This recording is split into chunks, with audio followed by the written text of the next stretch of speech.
Sahabat, setiap kebaikan yang kita sebarkan akan kembali kepada kita. Dengan menekan tombol subscribe, Anda ikut menyebarkan ilmu dan inspirasi. Semoga ini menjadi amal jariah yang terus mengalir. Amin. Aku tidak pernah berpikir akan mempertimbangkan pesugihan. Bagiku, kekayaan adalah hasil dari kerja keras, bukan perjanjian dengan sesuatu yang tak terlihat. Tapi hidup tidak selalu berjalan sesuai rencana, bisnisku sekarat, utang menumpuk, dan istriku mulai berbicara tentang perceraian. Setiap malam, aku menatap layar ponsel, melihat pesan-pesan tagihan yang terus berdatangan tanpa solusi. Aku mulai merasa seperti orang yang tenggelam, meronta-ronta tanpa pegangan di tengah lautan yang gelap. Lalu, di titik terendahku, sebuah pesan misterius masuk ke ponselku tanpa nama pengirim. Sederhana, tapi menggetarkan dadaku, Gunung Kawi. Malam ini, kekayaan menunggu. Aku terdiam, membaca pesan itu berulang kali. Aku tidak pernah memberikan nomor ponselku pada siapapun yang berhubungan dengan hal mistis. Tapi entah kenapa, pesan itu terasa seperti panggilan yang sudah lama menungguku. Aku mencoba mengabaikannya, meyakinkan diri bahwa ini hanya kebetulan atau tipuan orang iseng. Tapi semakin aku berusaha menghapusnya dari pikiranku, semakin dalam rasa penasaran itu menggerogoti hatiku. Aku bertanya-tanya, bagaimana jika ini memang jalan keluar dari semua masalahku? Bagaimana jika kekayaan memang hanya diberikan kepada mereka yang cukup berani mengambilnya? Malam itu, aku bertemu dengan seorang teman lama yang dulu sukses mendadak tanpa alasan yang jelas. Aku tahu, dia pernah ke Gunung Kawi, tapi aku tidak pernah bertanya lebih jauh. Dengan suara pelan, aku menyebutkan isi pesan yang kuterima, mencoba membaca reaksinya. Dia hanya tersenyum kecil, seolah sudah menunggu pertanyaan itu sejak lama. Akhirnya kamu sampai di titik ini juga, ya, katanya, dengan nada yang sulit dijelaskan. Aku tidak mengerti maksudnya, tapi dalam hatiku, aku tahu, ini bukan kebetulan. Ia menepuk bahuku, lalu berbisik, kalau kamu serius, aku bisa membawamu ke sana malam ini. Aku menatapnya dengan perasaan campur aduk. Seumur hidup, aku tidak pernah membayangkan diriku akan berada di posisi ini. Aku selalu berpikir bahwa hanya orang-orang putus asa yang memilih jalan pesugihan. Tapi sekarang, di hadapan semua kehancuran yang menimpaku, aku mulai mengerti mengapa mereka mengambil keputusan itu. Tidak ada yang lebih menyeramkan daripada melihat hidup yang sudah kau bangun dengan susah payah perlahan hancur di depan matamu. Dan jika ada satu kesempatan untuk mengubah semuanya, apakah aku cukup gila untuk menolaknya? Temanku tersenyum, seolah bisa membaca pikiranku. Jawabannya cuma dua, ikut atau tidak. Tapi ingat, begitu kau masuk, tidak ada jalan kembali. Mobil kami melaju menembus gelapnya malam, menuju jalanan berliku yang mengarah ke Gunung Kawi. Udara terasa lebih dingin dari biasanya, meskipun jendela mobil tertutup rapat. Aku mencoba menenangkan diri, tapi entah kenapa, setiap kilometer yang kami tempuh terasa seperti menjauhkan diri dari dunia yang kukenal. Hutan di kiri dan kanan tampak seperti bayangan hitam yang bergerak perlahan, seolah mengawasi kami. Temanku mengemudi dalam diam, hanya sesekali melirikku melalui kaca spion. Masih ada waktu untuk berubah pikiran, katanya dengan suara rendah. Aku menarik napas dalam, mencoba menekan semua keraguan yang masih tersisa di dadaku. Aku sudah terlalu jauh untuk mundur. Setelah hampir 2 jam perjalanan, kami tiba di sebuah gerbang besar yang diterangi lampu temaram. Gerbang itu tampak tua, dengan ukiran-ukiran yang terasa asing tapi menakutkan. Aku merasakan bulu kuduku meremang saat mataku menangkap sosok seseorang berdiri di balik bayangan. Seorang pria tua berjubah hitam, dengan mata yang tajam menusuk, memperhatikan kami tanpa berkedip. Kau datang untuk mencari jalan. Suaranya terdengar dalam dan berat, seolah bukan berasal dari tenggorokan manusia biasa. Aku tidak tahu harus menjawab apa, tapi temanku mengangguk pelan, lalu menepuk bahuku. Mulai sekarang, kau harus berbicara dengan hati-hati. Ada hal-hal yang tidak boleh ditolak. Jantungku mulai berdetak lebih cepat. Ini bukan lagi sekadar keputusan yang bisa kubah sesuka hati. Aku sudah berada di dalam lingkaran yang tidak semua orang bisa keluar darinya dengan selamat. Aku mencoba meyakinkan diriku bahwa ini hanyalah ritual biasa, sesuatu yang bisa kulakukan tanpa perlu takut. Tapi dalam hatiku, ada suara kecil yang berbisik, kekayaan tidak pernah gratis. Aku menelan ludah, lalu mengangguk ke arah pria tua itu. Dan dengan langkah berat, aku melangkah masuk ke dalam sesuatu yang tak bisa kubayangkan sebelumnya. Aku selalu berpikir bahwa perjalanan ini hanyalah perjalanan biasa, hanya sekadar perjalanan ke tempat yang penuh dengan mitos dan cerita rakyat. Tapi semakin jauh mobil ini melaju, semakin aku merasa bahwa aku tengah meninggalkan dunia yang selama ini ku kenal. Udara semakin dingin, meski kaca mobil tertutup rapat, seolah ada sesuatu yang merayap masuk tanpa izin. Di luar, pepohonan raksasa berbaris seperti pasukan hitam yang mengawasi setiap langkah kami. Aku melirik temanku di kursi pengemudi, berharap mendapat kepastian, tapi dia tetap diam, hanya sesekali melirik ke kaca spion. Aku mencoba mengabaikan perasaan tidak nyaman yang mulai menyergap, tapi sesuatu di dalam diriku berbisik, setelah malam ini, tidak akan ada yang sama lagi. Jalanan yang kami tempuh semakin sempit dan berliku, seolah menuntun kami ke dalam sesuatu yang lebih dalam dan lebih gelap. Setiap kali roda mobil melewati kelokan tajam, perutku terasa semakin mual, bukan karena mabuk perjalanan, tapi karena firasat buruk yang terus menguat. Di beberapa tikungan, aku melihat sesajen yang diletakkan di bawah pohon besar, bunga kenanga, dupa yang masih menyala, dan potongan kain kuning yang diikat di dahan. Aku ingin bertanya apa maksud semua itu, tapi mulutku terasa berat untuk berbicara. Tiba-tiba, di sebuah pertigaan, temanku memperlambat laju mobil dan menoleh kepadaku. Setelah ini, kita sudah dekat.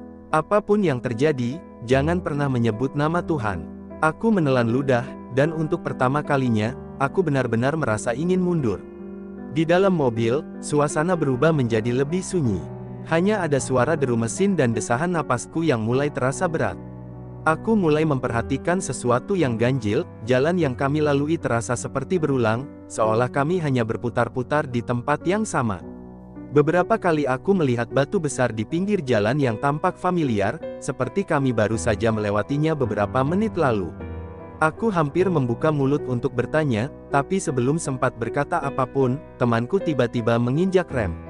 Mobil berhenti mendadak, dan jantungku hampir meloncat keluar dari dada. "Diam," bisiknya tajam, matanya menatap lurus ke depan. Aku mengikuti arah pandangannya, dan saat itulah aku melihatnya. Di tengah jalan, seorang wanita berdiri dengan kebaya putih, rambutnya panjang menutupi sebagian wajahnya. Dia tidak bergerak, tidak juga mencoba menepi, hanya berdiri diam, menghalangi jalan kami. Aku merasa tubuhku menegang, napasku tercekat di tenggorokan, seolah hawa di dalam mobil tiba-tiba berubah lebih dingin. Aku tidak bisa melihat wajahnya dengan jelas, tapi entah kenapa, aku tahu dia sedang menatapku. Tanganku gemetar, ingin menarik sabuk pengaman dan meminta temanku untuk putar balik, tapi sebelum aku sempat melakukan apapun, wanita itu perlahan mengangkat tangan. Ia menunjuk ke arah kami, tidak, bukan ke arah kami, tapi langsung ke arahku. Saat itu juga, mobil bergetar, dan temanku menginjak gas tanpa peringatan, melaju melewati sosok itu tanpa menoleh lagi. Aku ingin bertanya siapa wanita itu, tapi suara yang keluar dari mulutku hanya gumaman tidak jelas. Temanku menggenggam setir erat, rahangnya mengeras seolah sedang menahan sesuatu. "Jangan lihat ke belakang," katanya dengan suara rendah, hampir seperti perintah. Aku tidak membantah, meskipun seluruh tubuhku menjerit ingin tahu apa yang ada di belakang kami. Perasaan tidak nyaman semakin kuat, seolah ada sesuatu yang mengawasi dari balik bahuku, sesuatu yang sangat dekat. Dari sudut mata, aku bisa melihat bayangan bergerak di kaca jendela, seperti ada yang duduk di kursi belakang. Aku menggigit bibir, mencoba menahan diri untuk tidak melihat, karena aku tahu, jika aku melakukannya, mungkin aku tidak akan pernah bisa keluar dari tempat ini. Setelah beberapa kilometer, kami akhirnya tiba di sebuah tanah lapang dengan gerbang batu besar di tengahnya. Di balik gerbang itu, samar-samar aku bisa melihat bangunan tua dengan lampu redup berpendar di dalamnya. Aku mencoba menenangkan napasku yang masih tersengal, tapi tubuhku masih terasa dingin, seolah kehangatan sudah meninggalkanku sejak perjalanan tadi. Temanku akhirnya menoleh kepadaku, kali ini dengan ekspresi serius yang belum pernah kulihat sebelumnya. "Dengar baik-baik," katanya, suaranya datar tapi penuh tekanan. "Begitu kita masuk, kita tidak bisa sembarangan bicara. Jangan bertanya kecuali diperintah. Jangan menolak apapun yang diberikan." Aku ingin bertanya kenapa, tapi sesuatu dalam caranya berbicara membuatku tahu, ini bukan sekadar peringatan biasa. Ini adalah peringatan terakhir. Aku berdiri di depan gerbang itu, menatap ke dalam kegelapan yang terasa lebih pekat daripada malam di sekelilingnya. Tiba-tiba, aku menyadari sesuatu, tidak ada suara jangkrik, tidak ada suara angin, tidak ada suara apapun. Dunia di dalam gerbang itu terasa seperti dunia lain, sebuah tempat yang terputus dari kenyataan yang selama ini ku kenal. Aku bisa merasakan bulu kuduku berdiri, tubuhku menegang tanpa alasan yang jelas. Aku melirik temanku, mencari sedikit kepercayaan diri, tapi dia hanya mengangguk pelan ke arah gerbang. Saat kau melangkah masuk, kau sudah setengah jalan. Mundur sekarang, bukan lagi pilihan. Aku menarik napas dalam, mencoba mengusir ketakutan yang mulai menjalar. Dan dengan satu langkah berat, aku memasuki gerbang, menuju sesuatu yang mungkin tidak akan pernah bisa aku tinggalkan. Begitu aku melangkah melewati gerbang batu itu, aku merasakan sesuatu yang aneh. Udara di dalam sini terasa berbeda, lebih tebal, lebih berat, seolah dipenuhi sesuatu yang tak terlihat. Aku berusaha mengatur napas, tapi setiap tarikan udara yang masuk ke paru-paruku membawa sensasi dingin yang menjalar hingga ke tulang. Aku melirik sekeliling, mencoba memahami tempat ini, tapi yang kulihat hanyalah jalan setapak yang mengarah ke bangunan tua dengan cahaya remang-remang. Langkah kakiku terasa lebih berat dari biasanya, seakan ada yang menahanku untuk terus maju. Temanku berjalan di depanku, tanpa sedikit pun ragu, seolah sudah sering melewati tempat ini. Aku ingin bertanya, ingin memastikan apakah aku benar-benar bisa melanjutkan ini, tapi sebelum aku sempat membuka mulut, suara berat menggema di udara. Kalian datang untuk meminta, atau untuk memberi? Di hadapanku, seorang pria tua berjubah hitam berdiri di tengah jalan setapak. Wajahnya penuh keriput, tapi sorot matanya tajam seperti mampu menembus pikiranku. Tangannya menggenggam tongkat kayu, dengan ukiran aneh yang tidak pernah kulihat sebelumnya. Aku merasa tubuhku kaku, tidak bisa bergerak, seolah tatapannya memaksaku untuk tetap diam. Temanku melangkah maju, membungkukkan badan dengan penuh hormat, lalu menjawab dengan suara rendah. Kami datang untuk menerima petunjuk. Aku menelan ludah, merasakan ketegangan yang semakin menekan dadaku. Pria itu mengalihkan pandangannya kepadaku, dan dalam sekejap, aku tahu bahwa aku sedang diuji. Mata pria itu terus menatapku, seakan menunggu jawaban yang tepat. Aku ingin mengatakan sesuatu, tapi lidahku terasa keluh, seolah ada sesuatu yang menahanku untuk berbicara sembarangan. Temanku hanya melirikku sekilas, memberikan isyarat agar aku berhati-hati dalam memilih kata-kata. Aku menarik napas dalam, mencoba menenangkan diri sebelum akhirnya berkata dengan suara bergetar. Saya datang untuk meminta petunjuk. Pria tua itu mengangguk pelan, lalu menutup matanya sejenak, seolah mendengar sesuatu yang tidak bisa kudengar. Ketika ia kembali membuka mata, aku merasakan sesuatu yang aneh di dalam dadaku, seakan ada sesuatu yang merespon jawabanku. Jika kau meminta, maka kau harus siap menerima, apapun harganya. Aku tidak tahu apakah itu peringatan atau ancaman, tapi kata-katanya terus bergema di pikiranku. Pria tua itu kemudian berbalik, melangkah perlahan menuju bangunan tua yang berdiri di tengah area itu. Aku dan temanku mengikutinya, melewati jalan setapak yang kini terasa semakin sempit. Angin berembus perlahan, membawa aroma dupa dan sesuatu yang tidak bisa kukenali, sesuatu yang menusuk dan membuat perutku sedikit mual. Aku mulai bertanya-tanya, berapa banyak orang yang telah datang ke tempat ini sebelumnya? Berapa banyak yang berhasil mendapatkan apa yang mereka inginkan?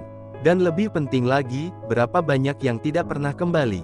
Bangunan tua itu semakin dekat, dan kini aku bisa melihat lebih jelas detailnya. Dindingnya terbuat dari kayu hitam yang tampak lapuk, tapi tetap berdiri kokoh seolah memiliki kekuatan yang tidak bisa dijelaskan.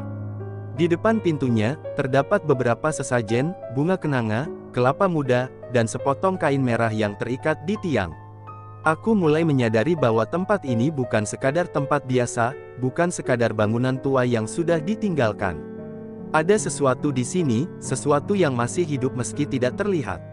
Aku merasakan jantungku berdegup lebih kencang saat pria tua itu berhenti tepat di depan pintu. Kalian sudah melangkah sejauh ini. Sekarang, waktunya bertemu dengan sang pemberi.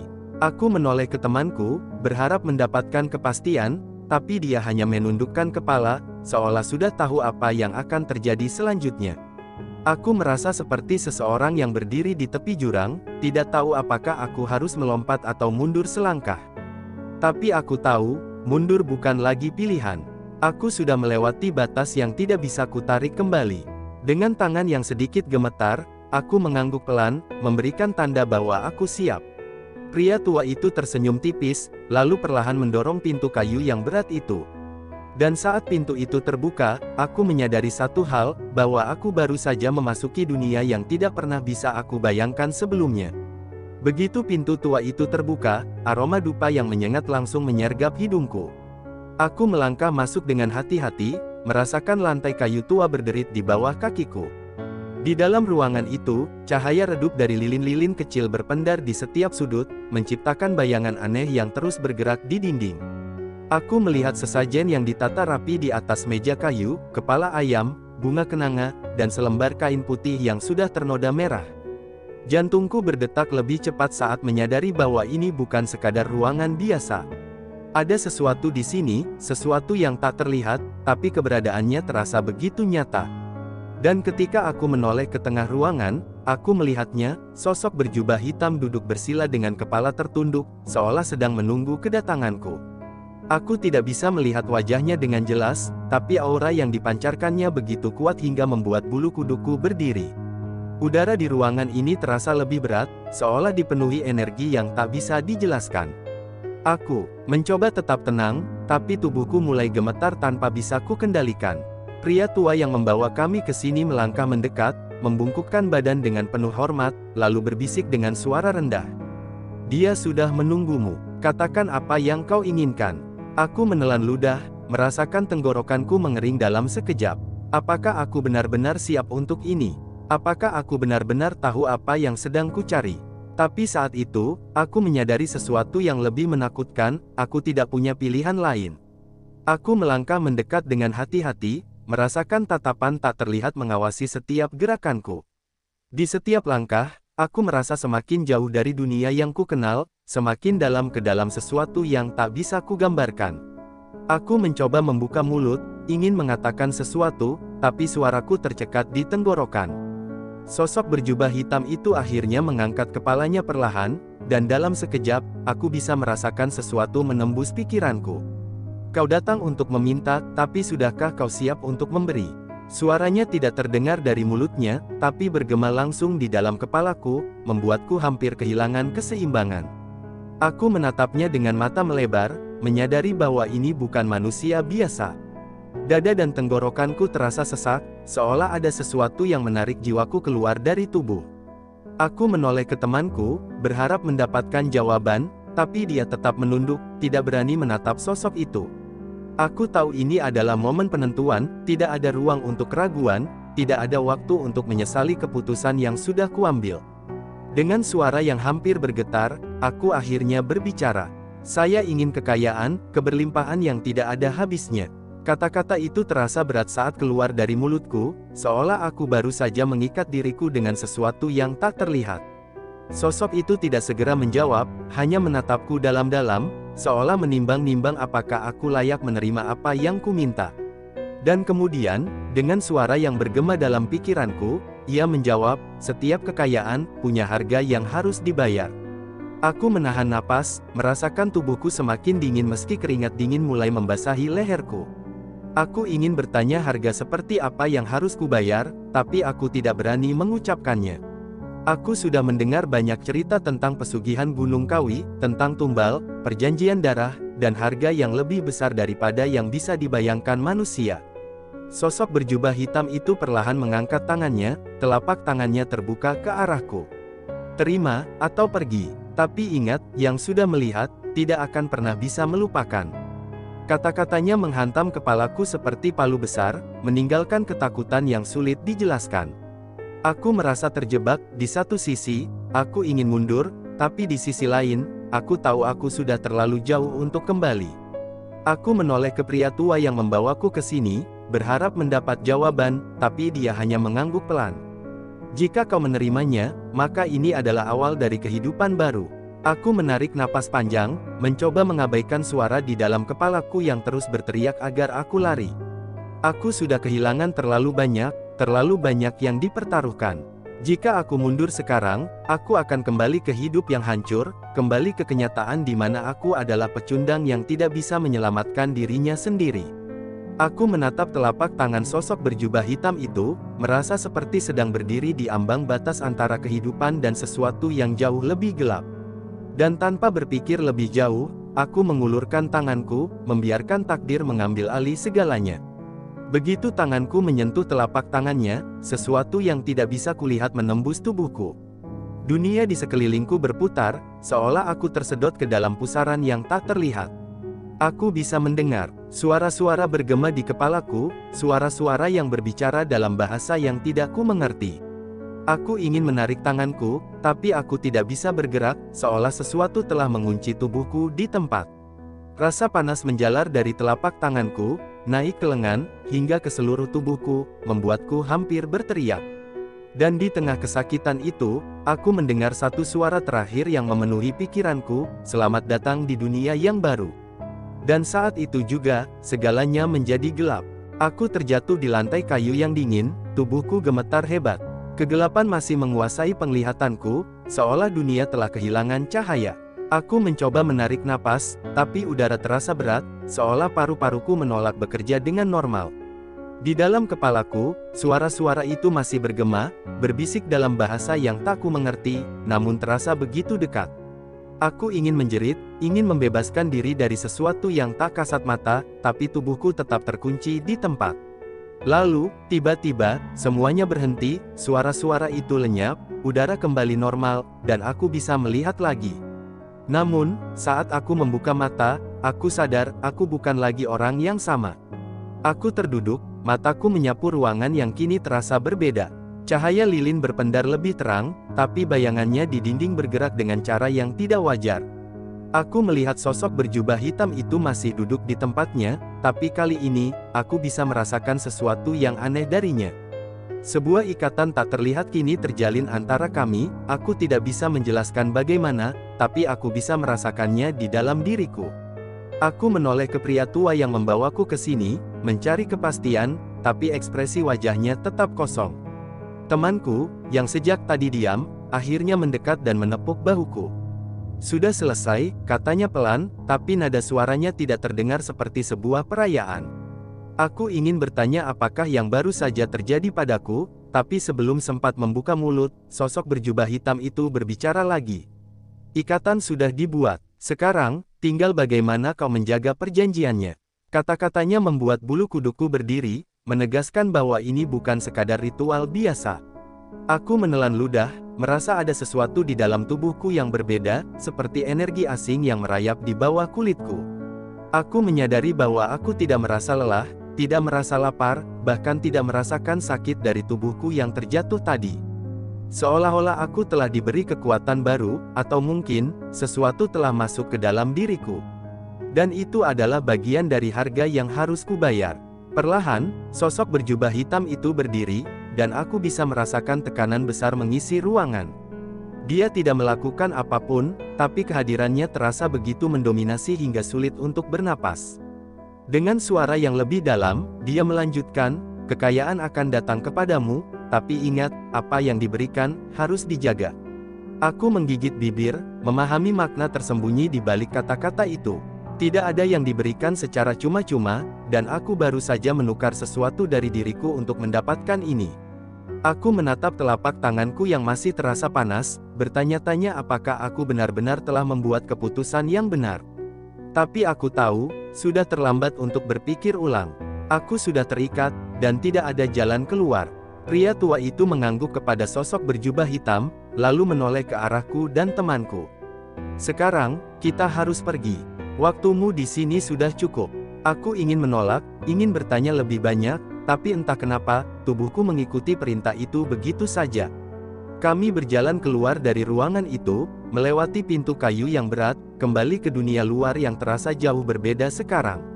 Udara malam menyambutku, tapi anehnya, aku tidak merasa dingin, seolah tubuhku tidak lagi merespon hal-hal seperti itu. Aku menoleh ke belakang, melihat bangunan tua itu untuk terakhir kalinya, dan sesuatu dalam diriku berbisik bahwa aku telah meninggalkan sebagian dari diriku di dalam sana. Saat kami berjalan menuju mobil, temanku akhirnya berbicara lagi. Jangan tanyakan apapun malam ini. Tidurlah, dan besok kita lihat apakah perjanjianmu sudah diterima. Aku tidak menjawab, hanya masuk ke dalam mobil dengan kepala penuh pertanyaan dan hati yang diliputi ketakutan. Apakah aku sudah benar-benar berubah? Apakah aku akan merasakan efeknya segera? Mobil melaju menuruni jalan setapak, meninggalkan tempat itu di belakang, tapi aku tahu, sebenarnya aku tidak pernah benar-benar pergi. Aku menatap keluar jendela, melihat bayangan-bayangan di pepohonan yang tampak bergerak sendiri. Dan untuk pertama kalinya, aku mulai mempertanyakan, apakah kekayaan yang kudapatkan nanti benar-benar sepadan dengan harga yang harus kubayar. Saat kami semakin jauh dari Gunung Kawi, mataku mulai terasa berat, kepalaku penuh dengan gambaran yang tidak ku mengerti. Tapi sebelum aku benar-benar tertidur, aku mendengar suara berbisik di telingaku, bukan suara temanku, bukan suara pria tua itu. Kami akan datang, saat waktunya tiba. Aku tersentak, melihat sekeliling dengan panik, tapi tidak ada siapapun. Aku mengusap wajahku, mencoba menenangkan diri, tapi jantungku berdebar lebih cepat. Aku menutup mata, berpikir ini hanya imajinasiku saja, efek dari apa yang baru saja kulalui. Tapi jauh di dalam diriku, aku tahu, bahwa mulai sekarang, aku tidak akan pernah benar-benar sendirian lagi.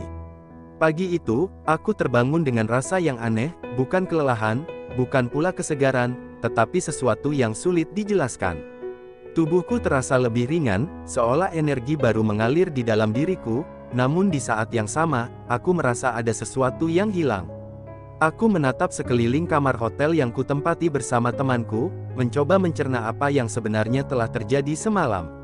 Cahaya matahari menembus tirai, tetapi kehangatannya tidak terasa seperti biasanya, seolah ada jarak antara aku dan dunia yang dulu ku kenal.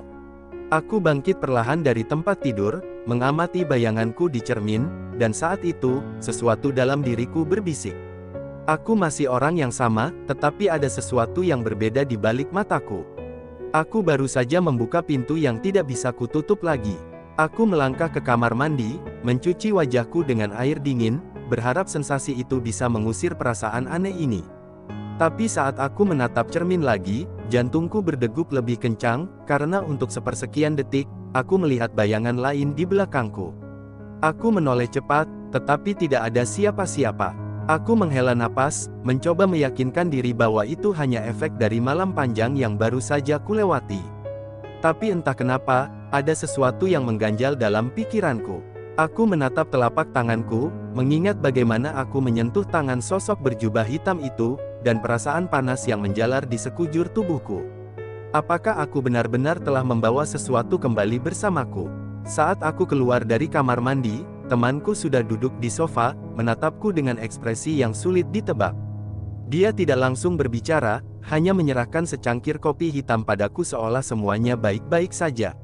Aku duduk di hadapannya, mencoba mengendalikan pikiranku yang masih kacau. "Bagaimana perasaanmu?" Akhirnya dia bertanya, suaranya terdengar lebih dalam dari biasanya. Aku ingin menjawab bahwa aku baik-baik saja, tetapi aku tidak bisa berbohong. Aku merasa berbeda, seolah ada sesuatu yang sekarang melekat padaku, sesuatu yang tidak bisa kulepaskan. Aku tidak tahu, jawabku akhirnya, dan temanku hanya mengangguk pelan, seolah dia sudah menduganya. Kami terdiam cukup lama, hanya suara detak jam yang mengisi ruangan. Lalu, dia mengeluarkan sesuatu dari sakunya, selembar kertas berwarna kuning kecoklatan, dengan tulisan tangan yang tampak seperti mantra. "Ini instruksi yang harus kau ikuti," katanya, menyerahkan kertas itu padaku. Aku membuka lipatannya dengan hati-hati, membaca tulisan yang hampir tidak bisa kupahami. Ada beberapa pantangan yang tertulis di sana, hal-hal yang tidak boleh kulakukan, kata-kata yang tidak boleh kuucapkan.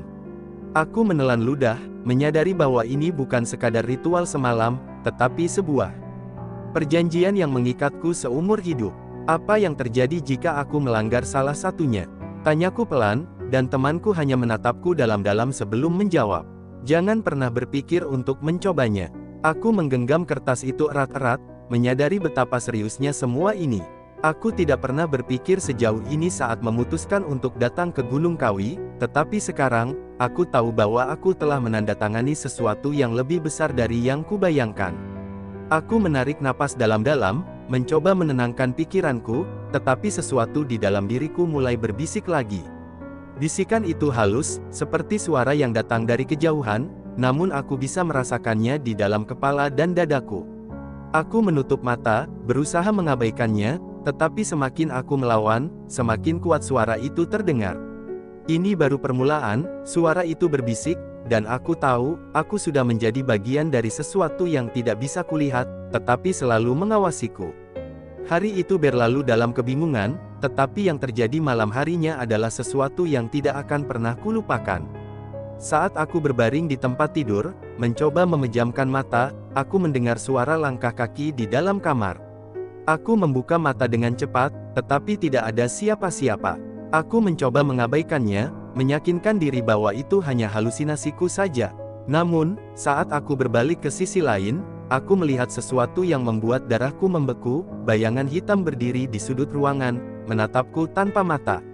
Aku ingin berteriak, tetapi suara itu tidak keluar dari tenggorokanku.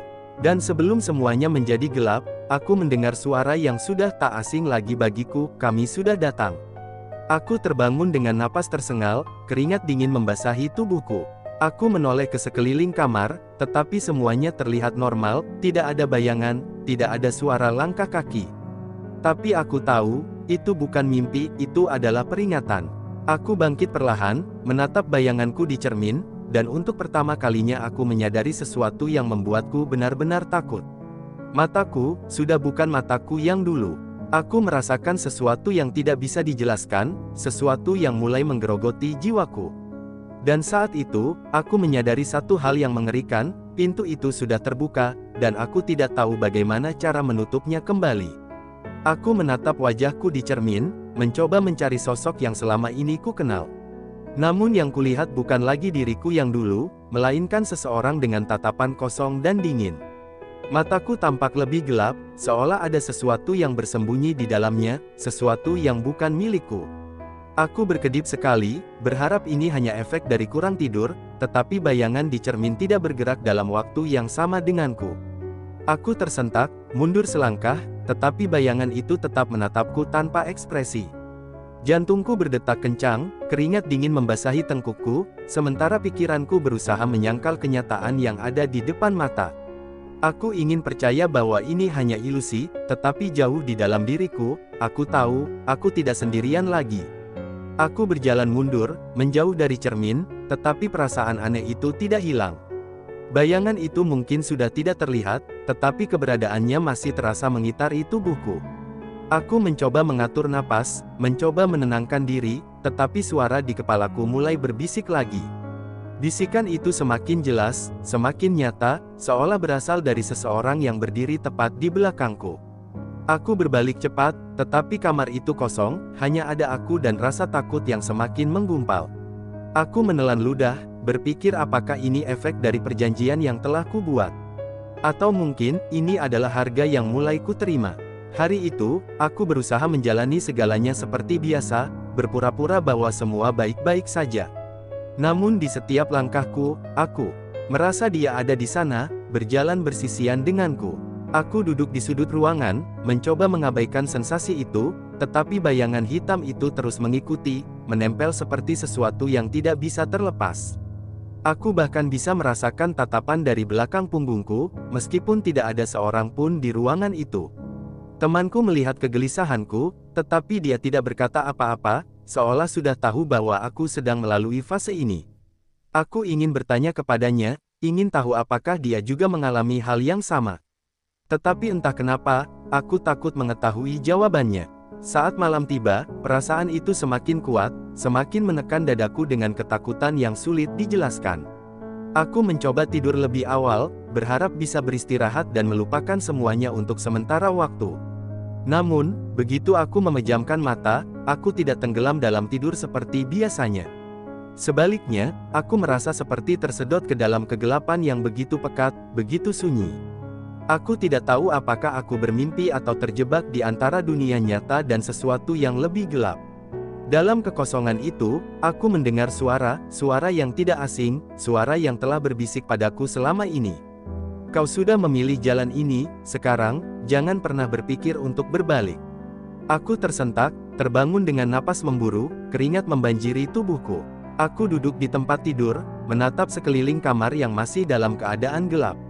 Namun, kali ini, aku tahu bahwa aku tidak sendirian, aku bisa merasakannya, bisa mendengar suara napas yang bukan milikku.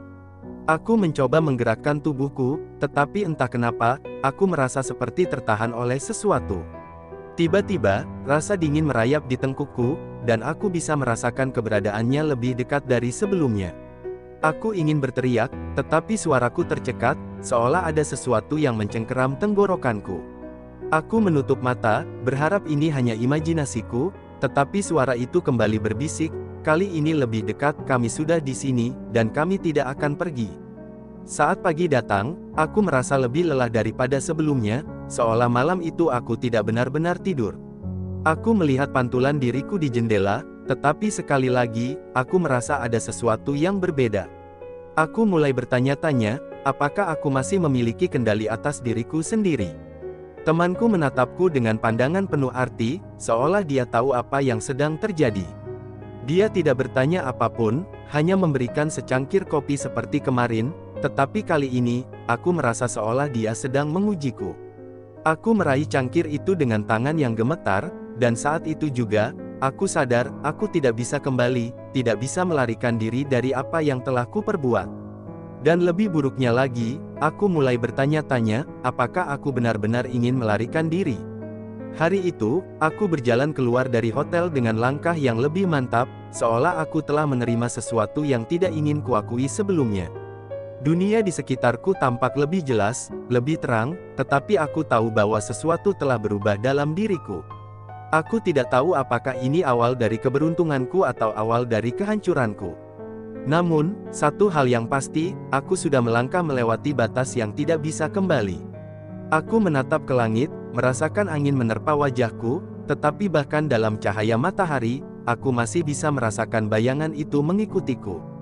Dia ada di sana, selalu mengawasi, selalu menunggu. Dan sekarang, aku hanya bisa bertanya pada diriku sendiri, kapan aku akan membayar harga yang sebenarnya. Aku duduk di kursi dengan tangan terkepal, mencoba mengendalikan gemetar yang semakin sulit ditahan.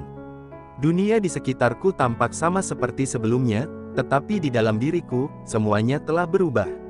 Aku merasa lebih kuat, lebih berkuasa, tetapi di saat yang sama, ada sesuatu yang terus mengawasi dari dalam bayanganku sendiri. Aku bisa merasakan tatapan itu, bisa mendengar bisikannya di sela-sela kesunyian. Aku mencoba meyakinkan diriku bahwa ini hanyalah efek samping dari perjanjian yang telah kubuat. Tetapi jauh di dalam hati, aku tahu bahwa aku sudah kehilangan sebagian dari diriku sendiri. Dan yang lebih menakutkan, aku tidak yakin apakah aku benar-benar peduli. Hari itu, aku menerima telepon dari seseorang yang sudah lama tidak menghubungiku, seorang klien besar yang dulu pernah menolakku. Nada suaranya berbeda kali ini, penuh antusiasme, seolah aku tiba-tiba menjadi seseorang yang tidak bisa mereka abaikan. Kesempatan demi kesempatan mulai berdatangan, dan uang mengalir lebih mudah dari yang pernah kubayangkan. Aku mulai menyadari bahwa ritual di Gunung Kawi bukan sekadar mitos, itu nyata, dan efeknya sudah mulai terasa. Aku tidak perlu lagi berusaha keras, semuanya datang kepadaku seperti sudah diatur. Namun, dalam setiap tawa kemenangan, ada sesuatu yang berbisik di telingaku. Ingat, ini bukan pemberian, ini adalah pinjaman. Malam itu, aku duduk sendirian di kamar, menatap layar laptop yang menampilkan angka-angka luar biasa. Aku telah mendapatkan lebih dari yang pernah kubayangkan, tetapi entah kenapa, aku merasa kosong. Aku mengusap wajahku, mencoba memahami perasaan ini, tetapi semakin aku berpikir, semakin aku merasa ada sesuatu yang salah. Aku berjalan ke jendela, menatap keluar kota yang gemerlap, tetapi di balik semua cahaya itu, aku bisa melihat sesuatu yang lain. Di antara bayang-bayang gedung, ada sosok hitam berdiri diam, menatapku dari kejauhan. Aku berkedip, berharap itu hanyalah ilusi, tetapi saat aku membuka mata lagi, dia masih ada di sana. Aku mundur dengan napas memburu, merasakan jantungku berdegup kencang di dalam dada. Aku mencoba meyakinkan diriku bahwa ini hanyalah efek dari kelelahan, tetapi di dalam hatiku, aku tahu itu bukan alasan sebenarnya. Aku telah membuka pintu yang seharusnya tidak kubuka, dan kini, mereka sudah masuk. Aku menutup tirai dengan tangan gemetar, berharap itu bisa menghalangi keberadaannya, tetapi aku tahu ini tidak akan cukup.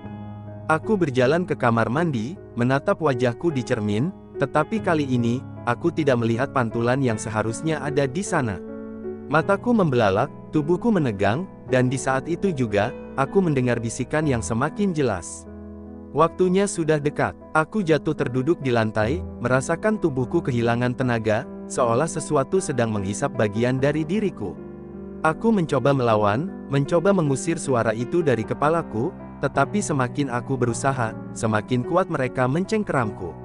Aku ingat peringatan temanku, ingat mantra dan pantangan yang diberikan kepadaku, tetapi semuanya terasa sia-sia sekarang. Aku tidak lagi memiliki kendali penuh atas tubuhku, seolah sesuatu yang lain telah mengambil tempat di dalamnya. Aku ingin berteriak, ingin meminta bantuan, tetapi siapa yang bisa menolongku dari sesuatu yang tidak kasat mata?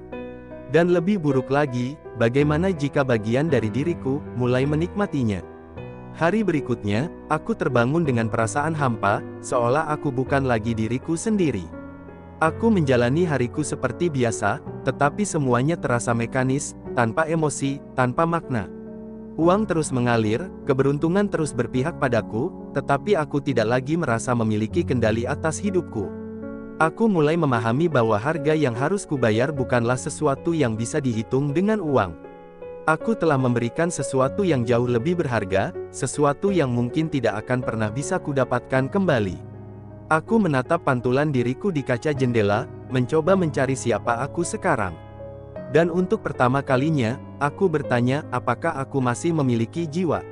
Malam itu, aku duduk di ruang kerja, menatap buku catatan yang kutemukan di laci meja. Di halaman terakhir, ada tulisan yang samar, sesuatu yang terasa seperti peringatan. Mereka datang tidak hanya untuk memberi, tetapi juga untuk mengambil. Aku menghela napas, menatap ke sekeliling ruangan yang terasa semakin sunyi, semakin dingin.